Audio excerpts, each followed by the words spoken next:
Oh, okay. Hindi pala pandan, no? Pangdan talaga siya. Hanging bridge. Pag alutagahin pundo kada tuig, bawalan pag-inom, hanging bridge. Bawal himuon nga tambayan, bawal pag mulayan ngan igswing. Pagkaadahin multa 1,000 ngan trabaho nagihap na era barangay or community service. So pinapangalagaan talaga nila ito dahil ito po ay malaking tulong talaga sa kanila, lalo na sa paglabas ng mga produkto nila mga koys. At ito, nilagyan pa ng dalawang CCTV. Hello po, shoutout po sa inyo.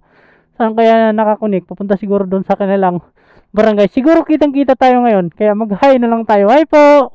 Mga koys, punta tayo sa Pangdan Bridge, no? Yung hanging bridge ng Burawin Leyte. Samahan nyo ako mga koys. Ito yung daan papunta ng Lapas Bagitan Bridge. Meron ding mga ano sa gitna, oh. Parang na one way na din to. Hindi pala ito, gago. Hello Nay, pwede magpakya na? Tika, hain man agyan tika to Pandan. Oo. Harayo pa din Nay.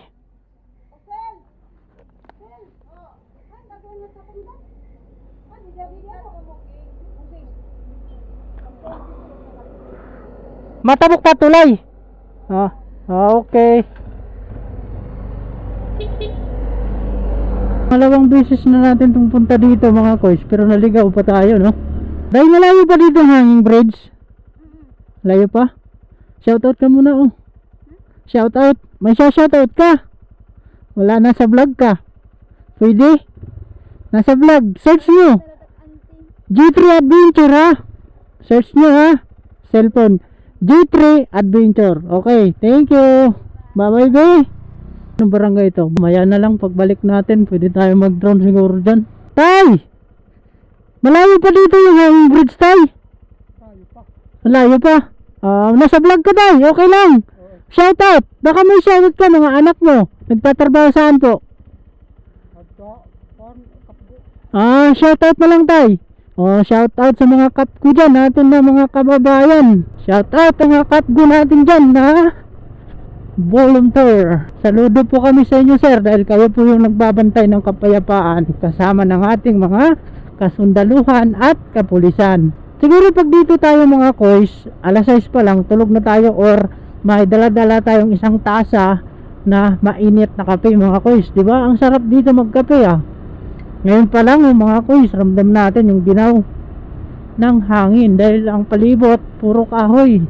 Ito mga koys, dam to. Ewan ko kung may nag-ababantay dyan. Nung una pinasok natin yan, ito na part malinis na. Pasukin natin ulit. Ewan ko kung pinagbabawal ba dito maligo. Ikot-ikot lang tayo mga koys habang kinukunan natin ang video. Kung isa kayong taga rito at dito naging pasyalan nyo to, ang video na to ay para sa inyo mga koys.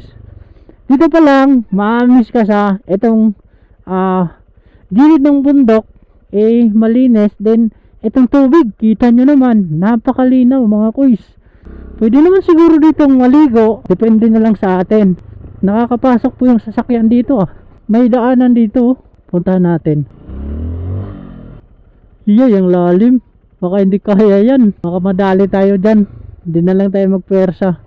At mababasa, mababasa yung natin, sandal.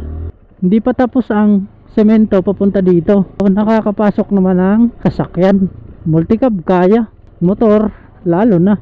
Dito, hanggang dito lang yung mga motor nakaparada dahil hindi na po nakakaangat, nakakapunta doon. Tingnan natin, gamitin natin yung motor papunta doon. Diba, ang daming mga motor dito na nilagay. Yan, eto na po yung Pangdan Bridge mga koys. Napakahaba nito. At puntahan natin at kunan natin ng drone shot. Itong mga kubong to ginawa para dito ilagay yung mga motor ng mga lokal, no? Nakatira sa Pandan. Kaso may nabalitaan tayo or chismis na ilang motor na ang ninakaw dito. Tinatangay daw. Kadalasan mga pambansang motor, Rusi. Kaya tayo, ilang percent na battery. Huwag sana tayo malubat. Dalawa na yung battery natin sa ating DJI Osmo Action 1, yung lumang camera. Yun lang po yung gamit natin. Okay. Hindi pala pandan, nyo. Pangdan talaga siya. Hanging bridge. Ano ini? DSWD. Pag alutagahin pundo kada tuig. Bawalan pag inom. Hanging bridge. Bawal himuon nga tambayan. Bawal pag mulayan nga igswing. An hanging bridge. Diri pwede hapilhin basura. Bawal agianhin motor. Pero kung nabaha pwede igagian motor kon pagawas lahan barangay. Mandiri na pwede pagion iton ti pasakob ngan kinahanglan ang driver laan sakay. An pwede lang makaagihin durungan in kutubla 5 katawo maximum. Bawal lumagi ang bata edad 5 hangtod 10 anyos. Hinwaray kaupon nga kag-anak or guardian. Regular na pagpinta kasi pagkaadahin multa han mga natalapas hini nga mga palisiya. Una nga opensa is 500, ikaduha nga offense 700 ngan magtatrabaho ka air barangay.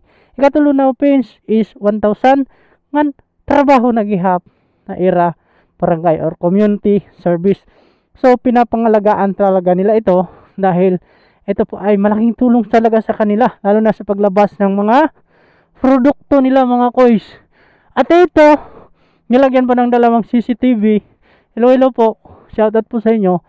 Saan kaya nakakunik? Papunta siguro doon sa kanilang barangay. Siguro kitang kita tayo ngayon, kaya mag-hi na lang tayo. Hi po! Barangay Pangdan, Burawin, Leyte, Hanging Bridge.